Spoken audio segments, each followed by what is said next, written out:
হাজী মোহাম্মদ দানেশ ছিলেন বিশিষ্ট রাজনীতিবিদ, বীর মুক্তিযোদ্ধা, কৃষক তেভাগা আন্দোলনের জনক। জীবনের অধিকাংশ সময় তিনি ব্যয় করেছেন মেহনতি মানুষের জন্য। চলুন আরো বিস্তারিত জানা যাক। আসসালামু আলাইকুম। হাজী মোহাম্মদ দানেশের নাম শুনিনি এরকম খুব কম মানুষই আছে আমাদের এই উত্তরবঙ্গে তথা বৃহত্তর দিনাজপুরে।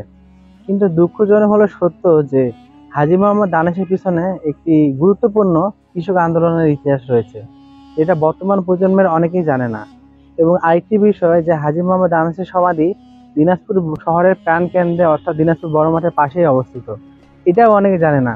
যারা দীর্ঘদিন যাবৎ এই এলাকায় যাওয়া আসা করছে তাদেরও অনেকেরই এটা অজানা।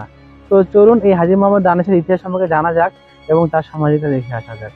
1900 সালে দিনাজপুর জেলার বোচাগঞ্জ উপজেলার সুলতানপুর গ্রামে কিংবদন্তি কিছু নেতা হাজী মোহাম্মদ দানেশ জন্মগ্রহণ করেন। মৃত্যুবরণ করেন 1986 সালে।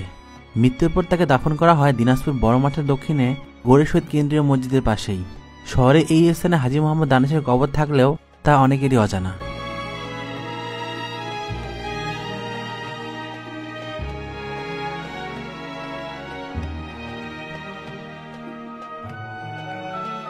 এখানে আসার পরে জানতে পারলাম এই কবরটি দীর্ঘদিন যাবত পরিত্যক্ত অবস্থায় পড়েছিল, অর্থাৎ কবরের চারদিকে একবারে গাছপালা দিয়ে ভরে গেছিল, একটা জঙ্গল বাড়ি মনে হচ্ছিল। তো সম্প্রতি দিনাজপুরের একটি স্বেচ্ছাসেবী দল এই কবরের চারপাশটি পরিষ্কার করে, আপনারা দেখতে পাচ্ছেন যে রিসেন্টলি এগুলা কাটা হয়েছে। পূর্বে বর্গা চাষে জমির সব ফসল মালিকেরা নিত, আর ভূমিহীন কৃষক ও ভাগ চাষীদের জন্য ফসলের অনেক কম বরাদ্দ থাকতো। ফসল ফলানোর জন্য বীজ, শ্রম সবাই কৃষকরা দিত, যার ফলে তাদের অনেকটা অভাবের মধ্যে দিন কাটত। এতে কৃষকরা তাদের অধিকারের জন্য আন্দোলন করে, যার ফলে 1946-47 সালে তেভাগা আন্দোলন চলে। এই আন্দোলনে বর্গা চাষীরা অংশগ্রহণ করে। মোট উৎপন্ন ফসলের 3 ভাগের 2 ভাগ পাবে চাষি আর 1 ভাগ পাবে জমির মালিকেরা। ফসলের 3 ভাগের এই দাবি থেকে তেভাগা আন্দোলনের সূত্রপাত হয়।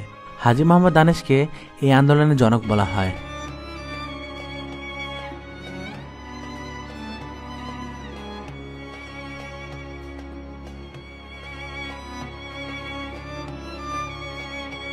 আমি মোহাম্মদ নাবিল। আমি ছোট থেকে এখানেই বড় হয়েছি। আমার জন্ম দিনাজপুরেই, আমার স্কুল কলেজ সব দিনাজপুরেই। হাজী মোহাম্মদ দানেশের নাম আমি ছোট থেকে জানি। তার নামে একটা বিশ্ববিদ্যালয় আছে, সেখানে বেশ কয়েকবার যাওয়া হয়েছে। তারপর বিশ্ববিদ্যালয়ের বাসও তো আমার স্কুলের সামনে দিয়ে যাওয়া আসা করতো, তো দেখছি সবসময় ছোট থেকে দেখে আসছি। তার ইতিহাস সম্পর্কে জানা ছিল আমার। তিনি যে একটা কৃষক আন্দোলনের সাথে যুক্ত ছিল এটা সম্পর্কে আমি ভালোভাবেই জানতাম, অনেক শুনছি এই আন্দোলনের নামে। কিন্তু তার যে কবর যে হচ্ছে বড় মাঠের এখানে, এটা আসলে আমার জানা ছিল না। আমি ভিডিও করার মাধ্যমে আজকে জানতে পারছি।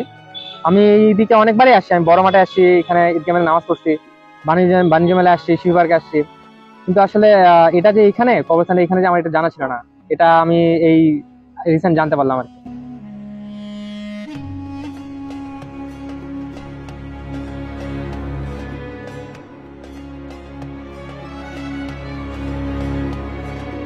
তেভাগা আন্দোলনের এই নেতার নামেই তার জন্মস্থান সুলতানপুরে রয়েছে একটি কলেজ, এবং দিনাজপুরের বাসেরহাটে রয়েছে হাজী মোহাম্মদ দানেশ বিজ্ঞান ও প্রযুক্তি বিশ্ববিদ্যালয়।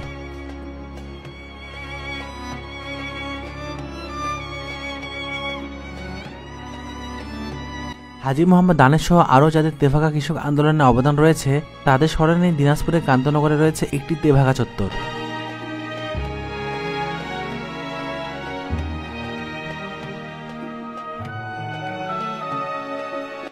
অর্ধ শতকের উপরে রাজনীতিতে যুক্ত থাকলেও হাজী মোহাম্মদ দানেশের নাম ইতিহাসে অক্ষয় হয়ে আছে 1946-47 সালে তেভাগা আন্দোলনের কারণে। এছাড়াও তিনি অংশ নেন মহান মুক্তিযুদ্ধে।